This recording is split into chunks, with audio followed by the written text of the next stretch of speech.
Who are you and what do you do? I'm Shannon Prow and I'm a diver at Towson. I've been diving around 6 years. So, when did your diving journey begin? It started at the end of my freshman year of high school.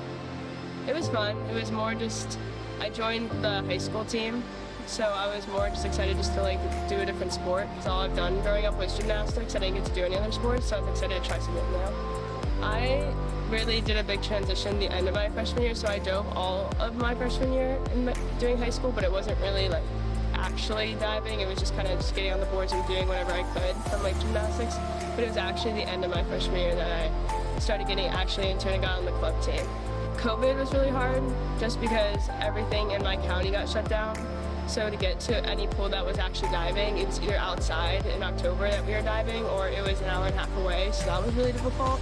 And we would only be able to do that like twice or 3 times a week. So it was really difficult being able to actually get like new dives and get better with only being able to like do that with having to drive an hour and a half there and an hour and a half back and only practicing for like an hour. It was pretty difficult. I looked at a lot of different schools, mostly the schools with just girls teams, and what generally made me pick Towson was even on my recruiting trip I felt like family. I felt like automatically it felt like I had a second family and all these people I could genuinely be myself around. With the other schools I looked at, I like felt like I was being someone I wasn't really. And then here I literally just like was just myself immediately the day I got here. So I was just happy about like actually feeling a family. I didn't care about like actually diving and like the coach I liked, but like it wasn't like it was all about the team and how much I loved the team and how welcoming the team was.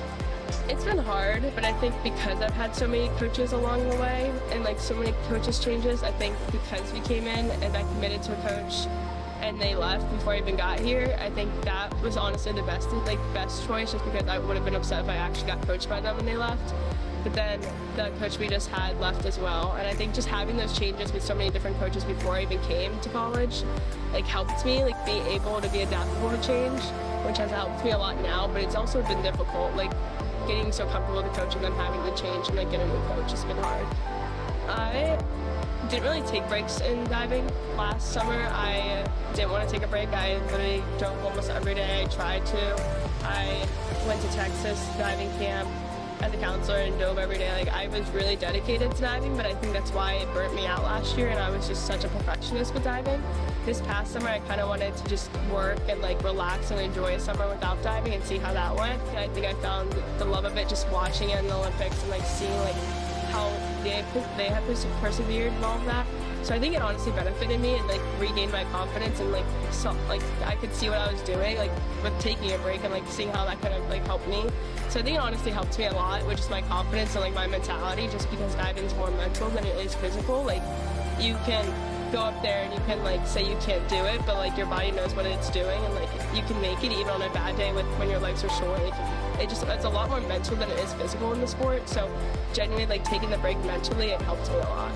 I'm excited for this year just because I know I can do it and I like am more confident in myself.